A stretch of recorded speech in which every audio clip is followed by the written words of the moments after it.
Hi, I'm Nelly. I'm currently a graduate talent at OCBC under the Corporate Banking Department, and this is Lepas Sekolah. Nelly, could you please introduce yourself and tell us about your education journey so far? I went to a normal primary school in Putrajaya, and then for high school, I went to MRSM Parit Perak, where I did IGCSE and SPM, and then I did my international baccalaureate at College Banting, and then I got the opportunity to take my Bachelor of Arts in Economics at the University of Manchester. And right out of uni, I joined CAF Digital Bank, first as an intern in the project management department. Then I was absorbed as a full timer in the same department. And then I was switched to the product management department up until June of this year. And in July, then I joined OCBC. What led you to choose to go to MRSM? Was that a choice of your own or a choice that your family made for you? It was a choice of my own. In Putrajaya at the time when I was in secondary school, we were in a cluster school. So everyone from that specific primary school had to go to the neighboring sekolah menengah. I wasn't really fond of the idea because I wanted to have a new environment, meet new people. At that time, the sekolah menengah, it didn't really have, like, I would say, world class facilities. The Kementerian Pendidikan at the time mandated that everyone in cluster schools has to go to the neighboring sekolah menengah. So the only way out of that is I had to apply for SBP, MRSM, or Sekolah Menengah Science, things like that. So I did all of those. I applied to all these boarding schools, and I got MRSM offer. Coincidentally, at the time, we had a family friend whose son was also in MRSM, and we found out about the dual certificate program in MRSM, where you can take IGCSE and SPM at the same time, so you graduate with two certificates. How was it being away from home at the age of 13? And do you find the environment at MRSM welcoming? This is a very divisive question, I would say. Going to boarding school at 13, I didn't really think much of it because I know it was my own choice. So I know the consequences of my own choices. And I knew that I had to be forced to be independent at boarding school. I like to think I'm the type that I can take care of myself. I know my daily needs, I know how to do my chores, and it's fairly easy for me to go about that. For people who didn't really grow up knowing how to take care of themselves, it might seem a bit daunting because there's literally no one else to take care of you other than yourself at boarding school, especially at such a young age, right? But for me, it was fairly easy. As for the environment, going into school with a bunch of 13-year-olds who just left home, have no idea what they're going to do, it was scary at first. I wouldn't use the word welcoming. They're ready to prep you for the amount of studying that you had to do. At a dual certificate MRSM, there's so much more required from you to be able to ace these exams because at Form 2, you have checkpoint, which is the PT3 of IGCSE. And then at Form 3, you have PT3. Form 4, you have IGCSE. And Form 5, you have SPM. So starting Form 1, you already have to learn Form 4 syllabuses. The environment that was built in that MRSM specifically was to make sure that you had everything you need so that you can focus all of your energy on studying. Looking back, right, 5 years away from home with your friends, what were the things that you enjoyed and what were the things you would have changed? The things I have enjoyed, I think, was the community. In MRSM, there's a lot of things you can do. There's a lot of sports, there's a lot of clubs, there's a lot of initiatives that you can follow, and you can build your connections with these people, with your teachers, your peers, and work together towards a common goal, right? So for me, that was when I started playing Ultimate Frisbee in Form 4. That was one of the best things I've ever done in my entire life because growing up, I was sort of a socially awkward person. So I wasn't really involved in any sort of communal activities. So that was my first experience of that. And my ultimate frisbee coach was also my chemistry teacher. He was the one that noticed that I wanted to, be in a more communal space with other people. So he invited me to join the ultimate frisbee team. It was just really fun to take your mind off of studying. I think from 4:30 to 6 p.m. is riadah time every day. So every day 4:30 we will go down and just play our hearts out and forget about studying for a while. Yeah, it was really fun. The other part of the question was what would I have changed? I don't know if this is a good answer, but I don't think I would have changed anything. The things I experienced, both good and bad, at MRSM, I think has helped me shape me into the person I am today. And if I were to change those things, I think I would have come out a completely different person. Let's say many years down the road, right? You have a daughter of your own and she wants to go to MRSM. What advice would you give to her? Put studying as number one, definitely. Your grades are your most important asset coming out of high school, especially in a competitive space like MRSMs and SBPs. Your grades are what will get you to the next level. Oh, this is going to be so controversial. I'm going to tell her that there will be things that your educators say that will not be entirely true. When there's a large group of teenagers, they're very difficult to handle. I'm saying this in the point of view of like a teacher or a warden at the dorm. The methods they use to keep everyone in line might disproportionately affect certain people in like the group of students. Sometimes they might say things that they don't mean. They might do things that at the time they think they had to do to make sure order is still there. I would tell her sometimes you just have to be the bigger person as versus your 40-year-old teacher. Now back to your life. Yeah. A fun graduation from SPM. You won the Mara Young Talent Program Yeah. scholarship. Do you mind talking us through that? Like, how did you win the scholarship? What's the process like, and how do you stand apart from your competitors?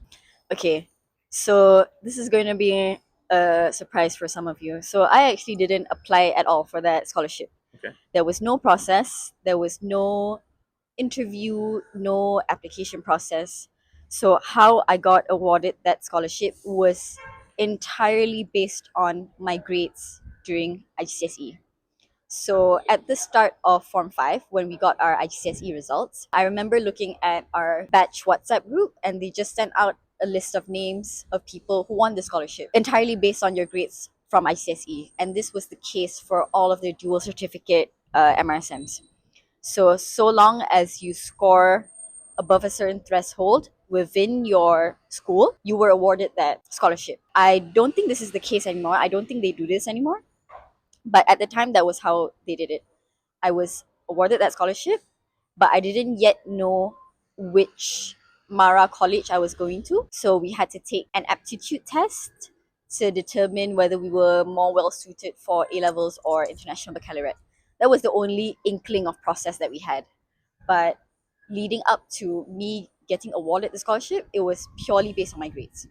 Well, that's very interesting. So essentially, for Mara, and you're not sure if they still do it, Yeah, I'm not but sure if they still do it. meaning that if you meet a certain threshold in terms of your dual certificate, your SPM, and your IGCSEs, so if you meet a certain threshold within your school, you're automatically awarded the scholarship. This was only the case for IGCSE.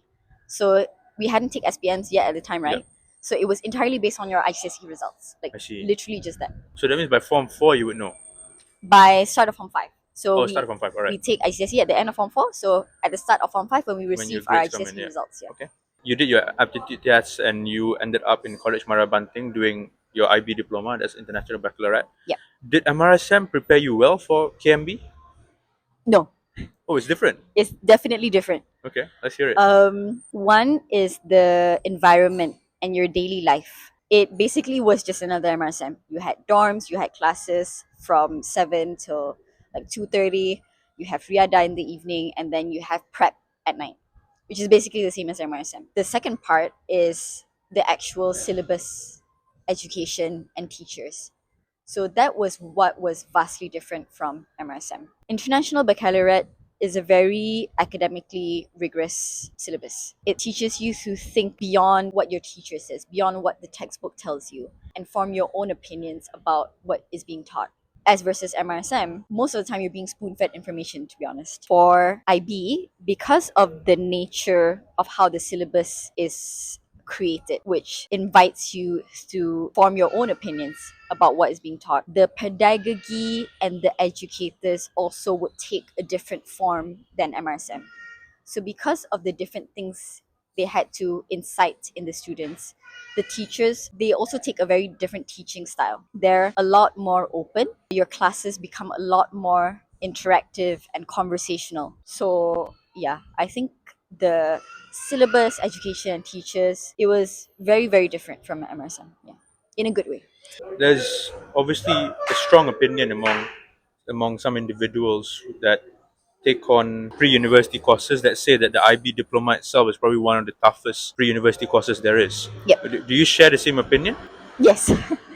it was it was tough. If you ask any IB student out there, they will always say it's the worst and best 2 years of their life. Obviously, because I also have friends who did IB outside of my college. We always joke that we remember more things from IB than we did from uni because of how effectively it was taught. So A levels usually you take 3 to 4 subjects, and there's AS level and A level exams. For IB, there's 6 subjects, 3 higher level, 3 standard level, and then you have 3 separate components with which you need to complete to be able to earn your diploma. TOK, which is theory of knowledge, that's your like philosophy subject. You have EE, extended essay, so that's your research essay that you have to submit almost at the end of your 2 years. It's a 4,000 word essay. And then you have CAS, creativity, activity, service, which is the CSR component of your diploma. EE and TOK, they're treated as also like subjects. There's classes for it, there's time for you to prepare for it, and there's syllabuses to it. And for these 6 subjects, they also have their own research papers called internal assessment. So for certain subjects, you have to do more than one internal assessment. And this is on top of the textbook syllabus that you have to learn like on your daily schedule, right? So in the day, you learn the syllabus from the textbook, you join these collaborative classes with your teachers, and then at night for prep, you do all your preparation for your internal assessments and your extended essay and your theory of knowledge, and on top of planning your CSR project. So the CAS component is like a real CSR project. You have to find out what causes are most important to you and your CAS group. Say you want to target underprivileged students in rural areas and you want to tutor them for free. So you have to find a community in a specific location. You'd have to plan your travel there. How long are you going to stay there for? You're going to have to figure out the syllabus you're going to teach these kids. So it's like a full blown CSR project lah. I would say 99% of IB students, they only have like 4 hours of sleep per day because of the amount of things they have to prepare every day. That's the tough part. But I like to think that what got us through those 2 years was the genuine satisfaction you felt from receiving such quality knowledge. Not only that this knowledge and syllabus is given to you in a structured and easy to understand manner, you understand it through ways of your own. So through your discussions with your teachers and your peers, you're able to create your own frame of understanding of what you've learned that is not wrong, and it's actually more helpful for you in preparation for your exams and your IAs. Upon graduation from IB diploma, you went to study economics at the University of Manchester. When you're in MRSM and KMB, I imagine that the environment is overwhelmingly Malay. Correct. If not entirely, I imagine it would be overwhelmingly. How big of a shift was it being surrounded by very similar individuals to heading abroad, completely different environment, and a whole range of diversity when it comes to individuals? There's always a stereotype of people who come out from MRSMs as you said, it's overwhelmingly Malay. I'm fortunate enough to be brought up in a family that has always reminded me that there's more than just us.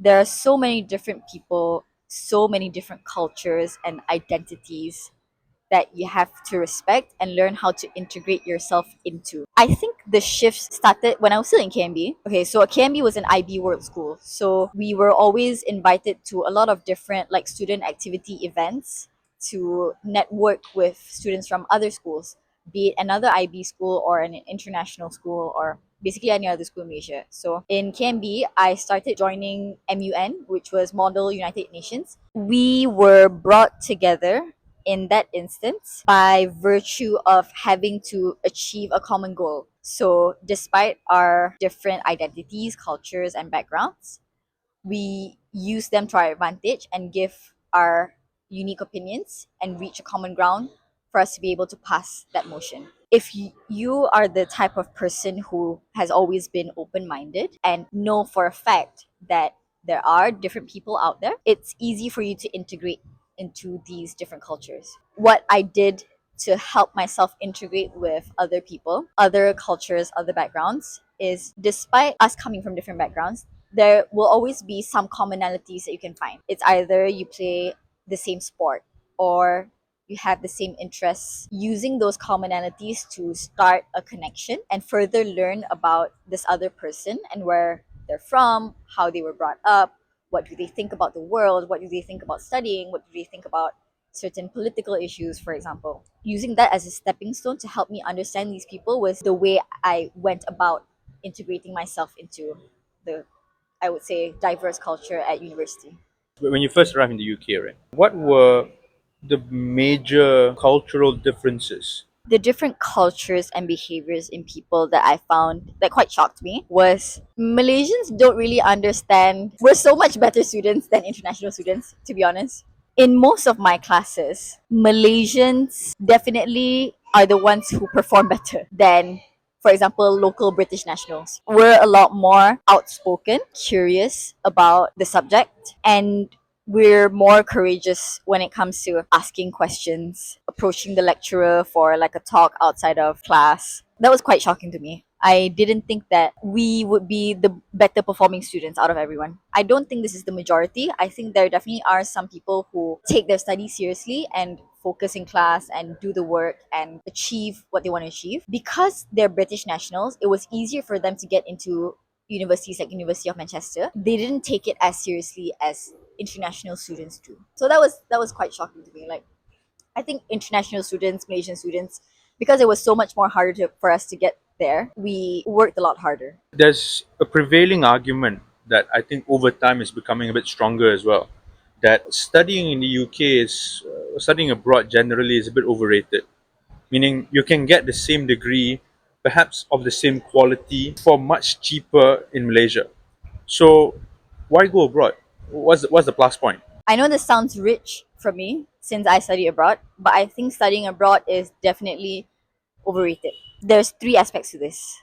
There's the syllabus in uni that you study, there's the experiences that you can gain, and there's the pedigree of the university, whether it be the name or the alumni, or if, for example, you're a target school for a specific industry. For the syllabus, more often than not, I think it's quite similar across universities, across countries, with minor differences. Experiences, I think this is where is most appealing for most people. You get to experience things that, for example, you would be able to experience in Malaysia. These experiences, they are a product of your own initiative. If I were to study abroad and I don't have the initiative to go out and find meaningful experience, then my entire study abroad experience wouldn't be so much better than studying locally. Similarly, if I was in a local uni and I have that initiative to go out and join, for example, student associations, forums, volunteering, sports. If I have that initiative and I make the best out of my time in Malaysia at a local uni, my entire overall university experience will be much better than the first person I described who went abroad and didn't have the initiative to find their own meaningful experience. People overplay the experience that you would get abroad. And then the third one is the pedigree of the university. This one I think is the most material difference. Say if you went to LSE or if you went to Imperial or Oxbridge, there's definitely value in you graduating from that purely because of the pedigree of the university, from the alumni association that it has, and the fact that most of these universities are target schools for a lot of industries, and it will get your foot through the door much faster than everyone else. Do you think employers care if you graduate from local universities or abroad? I think some companies do. Some of them used to exclusively hire from UK universities. So like EPF, they used to only hire from UK universities. They never hired from local universities. Places like Kazana, they favor people who graduated from US universities. I think for very, very specific firms, they do care. But in general, I don't think they do. Having applied for so many jobs from uni all the way up until I was already in my first position, right? Most of the time, they don't really mind where you graduated from. What they do mind is your results if you scored well, your co-curriculars if you've had a lot of co-curricular experience or leadership experience, and whether or not you are able to introspect and learn from these experiences to make yourself more marketable. So then this brings on to your career, right? So you started off at CAF Digital Bank Yeah. in a project management office, and then obviously you move on to other roles within the same company. Yeah. Do you mind talking us through that journey? So for more or less startup companies like Half Digital Bank, there's always a lot of opportunities within the company to explore. Because we were at a point where we had so many things to do before launching the bank, most of the projects were cross departmental, cross divisional. So at that point, I was already exposed to different departments in the bank because I was able to display that I am able to pick things up from a certain role or certain responsibility. That was when I was given the opportunity to take up different roles. How does a digital bank differ from a traditional bank? From my personal experience, so the most obvious difference is digital banks don't have any branches. It's fully digital. Everything has to be accessible through the app, as versus traditional banks. Obviously, you have branches where people can visit and ask the bank tellers or relationship managers what they can do when buying a certain product or how to manage their finances and things like that. So for a digital bank, everything has to be done through the app. So your mobile application has to be top notch, top quality. And I think another difference is the markets that it targets. So for traditional banks, you have retail mass, retail affluent, SMEs, large corporates, financial institutions, and within those markets, there's a lot of like sub markets, or I would say industries, that the bank targets. For digital banks, most of them target retail mass. So most of it is only for individual customers, and with an exception of small to medium enterprises or small businesses. After about 2 years, right, with the digital bank, you left and you went to join OCBC. Yeah. Why the shift? I found out really quickly that retail is not for me. The micro level of, for example, credit assessment of an individual, it's a bit too focused for me. There's not a lot of areas where you can play to make your product better. More often than not, retail products across banks, they're very, very similar. The realist differentiator is the price. If it's cheaper for me to borrow from you, then I would choose you. So I wanted I would say role that would enable me to be able to be a lot more creative with my solutions to my customers, where I can mix and match different things for a very specific problem, for example, that a company has. There's a lot more products that I can play with. It involves a lot more aspects to the company that I have to assess before being able to ascertain whether this company is will be able to pay back the financing or loan or not. Yeah. So I started looking for more like corporate banking, corporate finance roles. And so happened that OCBC had an opening. And they also didn't look at university results, surprisingly. Yeah, that was how I moved to OCBC. Now that you've been with OCBC for a few months, right, and you've been in the industry for over 2 years, how do you see artificial intelligence playing a part or playing a role in your daily work? And is it changing the way you work completely? Or Okay, I don't think I have enough knowledge to answer this question based on my very surface level knowledge. Roles like mine, like a corporate banking relationship manager, it's not going to be replaced by AI anytime soon. Most probably because of the human interaction aspect of relationship management, where you have to meet your clients and discover what is their problem with their company and how you can solve it. But I would say more like operations and technology roles within banks would be, I wouldn't use the word replaced, but advanced by AI faster. A very specific example that I can think of is KYC operations, know your customer. There's a lot of new KYC AI platforms that banks now use to make KYC processes faster. So that defeats the need for any manual KYC offices. But still, there's still a need for manual KYC's offices because, so in banks, most onboarding systems have straight through processing and non straight through processing. So straight through processing is when everything gets automatically approved and you just automatically become a customer. Non straight through processing, there's certain aspects or criterias that the system cannot really evaluate whether it's passed or not, and it would still have to go through a manual officer. There's still the need for manual officers, but just not as much as before. So that's one example I can think of. Where do you see yourself in the next 5 to 10 years? I think I would pretty much still stay in the banking industry. I quite like it. This is gonna sound like a really weird reasoning, but I like how regulated it is. There's always policies and guidelines from Bank Negara to guide banks as to how to perform their daily operations. There's not much room for any fishy stuff to be done. So I like that people are always compliant to rules and regulations. So we're always doing work that is correct. With my current graduate talent program, and especially within OCBC, the bank is really open to graduate talents exploring areas outside of their home department or the department where they graduated from. So, say after the 2 years I've graduated and I'm still in corporate banking, and after a while I find out that you know what, maybe I want to do operations and tech. My manager will be heavily influenced to say yes. The bank has to find out a way to make that happen for me to move into ops and tech.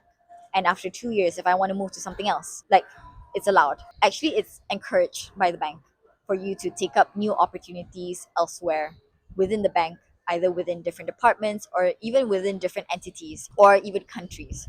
At the current moment, since corporate banking is still new to me, I think I'll still stay for the next few years to really understand it to a deeper level. And if I ever get bored, I always know that I always have opportunities within the same bank to explore. Yeah. Are you able to encapsulate this whole journey in 3 words? Surprising, invigorating, and meaningful. I'm Nelly, and this is my journey Lepas Sekolah.